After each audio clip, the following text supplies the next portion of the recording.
அல்லையில கூட அந்நிய பாஷை பேசுகிறேன், உலகத்தை மட்டும் வெறுத்துறாத, உலக ஆடம்பரத்தை மட்டும் என்ன செஞ்சிடாத, தேசத்தில் தானே. அப்போ முதல் குறிப்பு என்ன? உலகத்தை விட்டு வேறுபட விடாத தந்திரம். சொல்லுங்க, உலகத்தை விட்டு சத்தமாக சொல்லுங்கன்னு.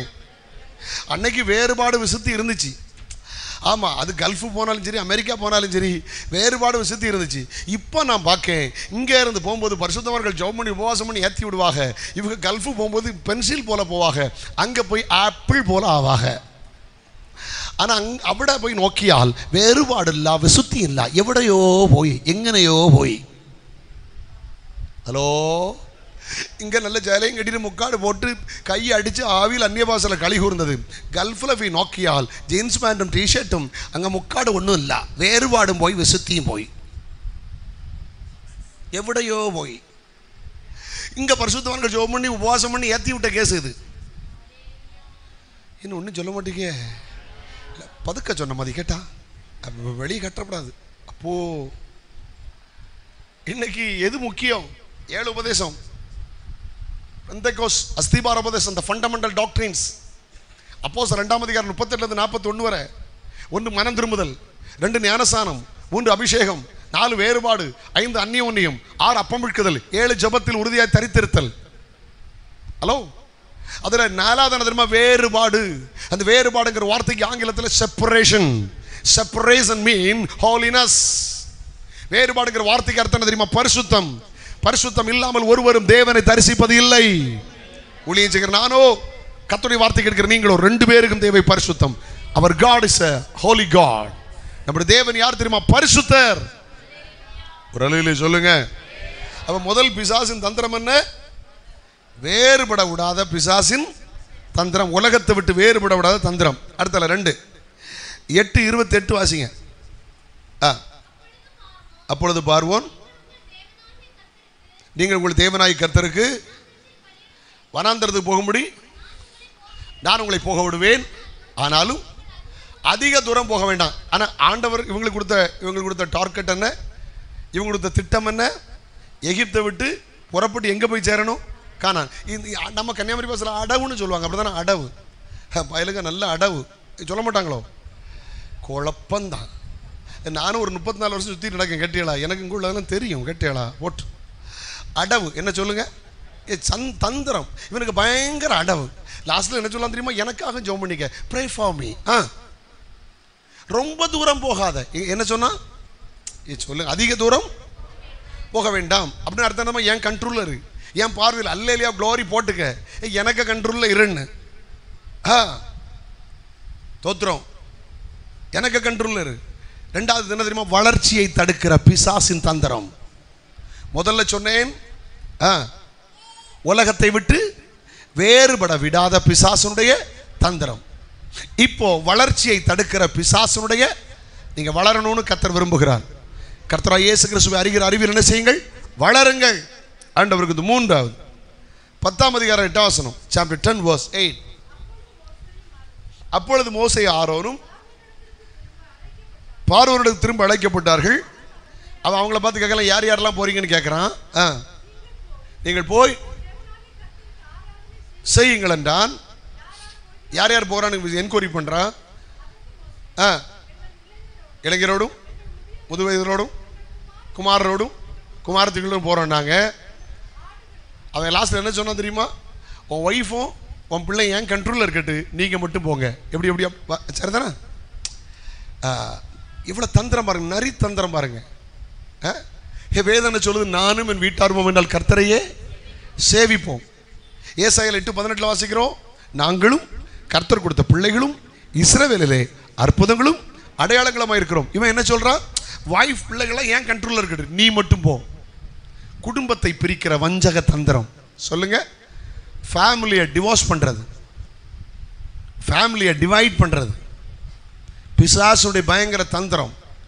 ஏன்னா 2 பிரிஞ்சாச்சுன மாதிரி இங்கே ஆராதிக்கும். பிள்ளைகளை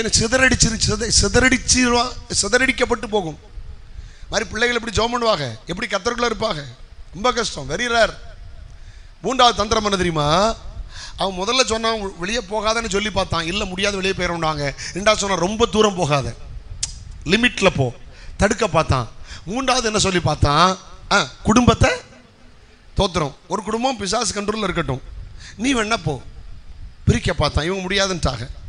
நோ, லாஸ்ட்ல பார்த்தோம் 10ஆம் அதிகாரம்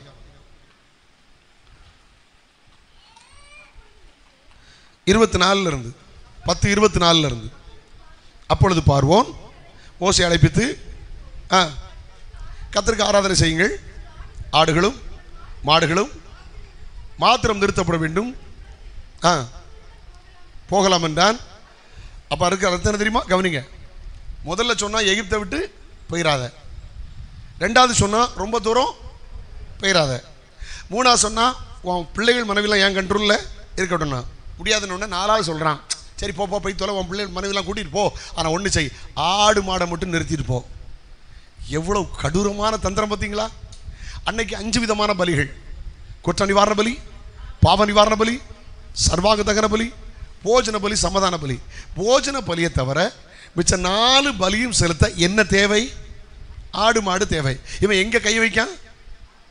இவன் ஆண்டவர் ஆராதிச்சா ஆசீர்வாதம் பெற்றுவான். என் நாமத்தை பிரஸ்தாபடுக்க எந்த ஸ்தானத்தில் வருவேன் வந்து உங்களை ஆசீர்வதிப்பேன்னு கர்த்தர் சொல்றார். இப்போ ஆராதனையை தடுக்கிற வஞ்சக தந்திரம், ஆராதித்து ஆசீர்வாதம் பெறுவதை தடுக்கிற வஞ்சக தந்திரம். கொஞ்சம் லைட்டாக ரிவர்ஸ் பண்ணிட்டு முடிச்சிடலாமா? லைட்டாக ரிவர்ஸ் பண்ணிட்டு முடிச்சிடலாம். நம்பர் 1 முதல்ல வந்துருங்க. நம்பர் 1 இப்போ அதை வாசிக்க பார்க்கலாம்.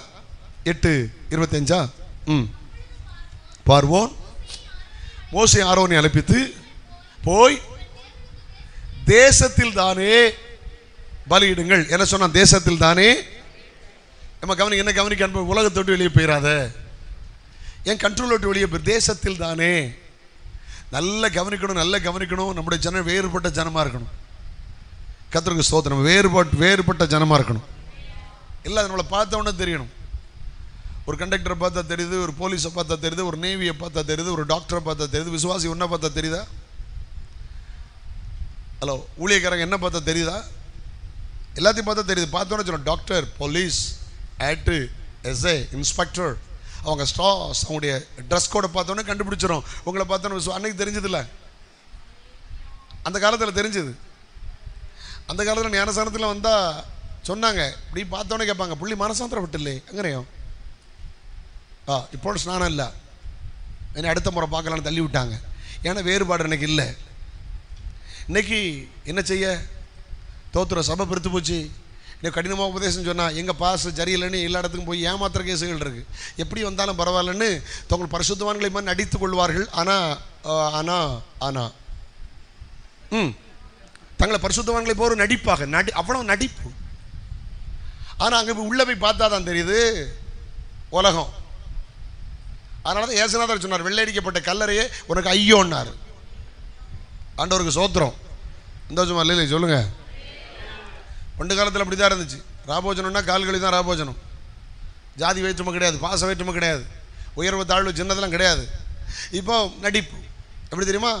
ஏன் வாரந்தோறும் காணிக்க வாங்க முடியுது, வாரந்தோறும் தசாம்சம் வாங்க முடியுது, வீட்டு கூட்ட முடியுது, கல்யாணம் பண்ண முடியுது, ஜாவு எல்லாம் அடக்கம் பண்ண முடியுது. ஏன் ஒவ்வொரு கம்யூனிட்டி சர்வீஸில் ஏன் கால் கழுவ முடியாது? வருஷத்துக்கு வச்சுருக்காங்க விடலைன்னு காட்டுறதுக்கு. நான் கொஞ்சம் எப்போ ஓப்பனாக பேசி எனக்கு பழக்கம். அன்றைக்கி ஏசுநாதர் சொன்னார், போதகர் மாண்டவரமாகி நானே உங்கள் கால்களை கழுவுனதுனால் நீங்களும் உங்களுக்கு ஒருத்தர் காலை என்ன செய்யுங்க. டெய்லி ராபோஜனம் வைக்கலாம், தப்பு இல்லை. வாரத்துக்கு வைக்கலாம், தப்பு இல்லை. மாதத்துக்கு தப்பு வைக்கலாம், 6 மாதத்துக்கு வச்சாலும் தப்பு இல்லை. மந்த்லி ஒன்ஸ் தான் வைக்கணும்னு கட்டாயம் ஒன்றும் கிடையாது. ஹலோ, மந்த்லி ஒன்ஸ் வச்சா நல்லது தான், தப்பு இல்லை. ஆனால் இன்றைக்கி அர்த்தமுள்ள சத்தியங்கள் அர்த்தமற்ற பாரம்பரியமாய் போய்விட்டது. ஒரு அல்லையிலே சொல்லுங்கள் பார்க்கலாம். இந்த வருஷம் அல்லையிலே சொல்லுங்கள். வீலுக்கு எல்லாம் சாக்கு போக்கு.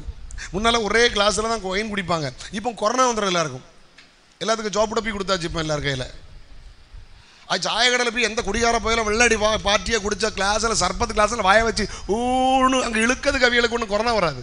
இங்கே சர்ச்சில் வந்து மாதத்து இருக்கா இவங்களுக்கு கம்யூனியன் எடுத்த உடனே கொரோனா வந்துடும். போச்சா இல்லை அங்கே தான் இருக்கீங்களான்னு ரொம்ப கோபமாக இருக்கீங்களோ? எனக்கு பிரசங்கத்தை கேட்டு சிரிக்க ஆளை விட முறைக்கு ஆள் தான் எனக்கு இஷ்டம். கட்டியலாம் சிலருக்கு கேஸுகள் பயங்கர முறை. எனக்கு முறைக்கு ஆளை கேட்டால் நான் என்ஜாய் பண்ணுறேன் தெரியுமா? சரக்குள்ளே போயிட்டலாம் போட்டு என் கையை ஒருத்தி அல்லையிலே சொல்லுங்க. இப்போ பண்டு கால பரிசுத்தவான்கள் யாரும் பைத்தியக்காரன் கிடையாது. பண்டு காலத்து பரிசுத்தவான்கள் யாரும் பைத்தியம் கிடையாது. நவீனத்துக்கு இடம் கொடுக்கக்கூடாது. கையை உயர்த்தி அல்லையிலே சொல்லுங்க. அவங்களாம் தெளிவாக தான் செய்தாங்க. எல்லாம் கரெக்டாக தான் செய்தாங்க. நான் நினச்சி பார்க்குறேன், அவங்க செய்கிறது பக்கா ஸ்டாண்டர்ட், வேத வசனத்தின்படியான ஸ்டாண்டர்டான காரியத்தை செய்திருக்காங்க. ஐயா உயர்த்தி அல்லையிலே சொல்லுங்க. ஆண்டவருக்கு என்னாலும் மகிமை உண்டாகட்டும். கொஞ்சம் கொஞ்சமாக உலகம் உள்ள வந்தாச்சு.